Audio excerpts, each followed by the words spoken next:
문제 15번입니다. 다음 중 데이터 전송에 사용되는 장비에 대한 설명으로 옳지 않은 건 물어봤어요. 1번부터 봅니다.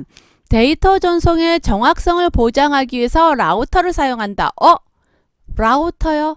라우터 하면 우리 뭐랑 연결을 시켜야 되죠? 바로 떠오르는 단어? 그치요. 경로. 좀 더 정확하게 말한다. 그러면 최적의 경로를 설정한다. 이러한 말 떠올라야 되죠. 즉 라우터는요. 경로 설정, 경로 이러한 말이 나와야 돼요. 즉 이 라우터는요. 네트워크에서 최적의 경로로 전송하기 위해서 사용을 하는 겁니다.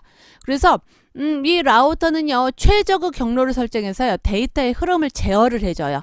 어느 쪽으로 가면은 좀 더 빠를 것인지 데이터 지연이 없을 것인지 이 경로를 선택을 해서 데이터 흐름을 제어하는 게 라우터가 됩니다. 그럼 뭐 옳지 않은 거 찾아냈을까? 1번이 답이 되네요. 2번 볼게요. 디지털 데이터의 감쇄 현상을 방지하기 위해서 리피터라는 걸 사용하고요. 아날로그 데이터의 감쇄 현상을 복원하기 위해서 증폭기. 사실 리피터, 증폭기, 재생기 같은 의미입니다. 같은 말로 사용을 하시면 돼요.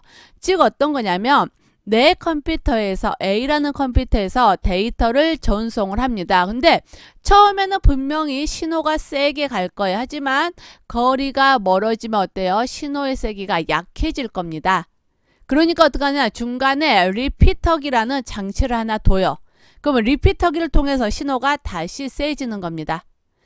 또 약해질만 하다 그러면 다시 또 리피터를 통해서 신호를 증폭해줘요. 세게 만들어줘요. 이렇게 리피터기, 증폭기, 신호 재생기를 이용을 하면 내가 전송하고자 하는 데이터를 먼 거리까지 얼마든지 전송이 가능하겠지요. 그죠? 그래서 리피터, 증폭기, 재생기 모두 같은 역할을 한다라고 보시면 되고요. 감쇄현상 방지나 감쇄현상 복원이나 똑같은 의미입니다. 감쇄현상을 막아주는 거나 또는 감쇄가 일어나는데 이걸 다시 신호를 세게 만들어 주는 거나 같은 의미가 되는 거예요. 그 다음 4번 모뎀은요. 디지털 신호와 아날로그를 상호 변환하는 기능을 가집니다. 이런 거죠. 내 컴퓨터가 있어요.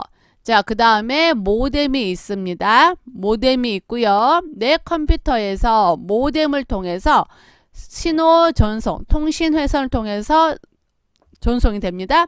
그리고 상대방 모뎀에 들어가겠지요. 그리고서 상대방 컴퓨터로 해당되는 내용이 전송이 될 겁니다. 그럼 어떻게 될 거냐면 내 컴퓨터에서는요 디지털 신호를 쓰거든요. 근데 통신회에서는요 아날로그 신호를 사용을 합니다. 그러면 디지털 부호로 된 것을 아날로그 신호로 바꿔줘야 되잖아요. 그것을 모뎀이 한다라는 거죠. 자, 그 다음에 아날로그 신호를 받아들였어요. 근데 컴퓨터는 디지털 신호를 사용하잖아요. 디지털 부호 사용하죠. 그럼 아날로그를 다시 디지털로 바꿔줘야 되겠죠. 그 역할을 모뎀이 한다는 거죠. 디지털 신호를 아날로그 신호로 변조를 해주고요. 그 다음에 아날로그 신호를 디지털 부호로 복조를 합니다. 이게 모뎀이에요. 그래서 이 모뎀을 복조기라고도 이야기를 하는 거죠. 그래서 모뎀은 디지털 신호와 아날로그 신호를 상호 변환한다. 맞는 설명되는 거죠.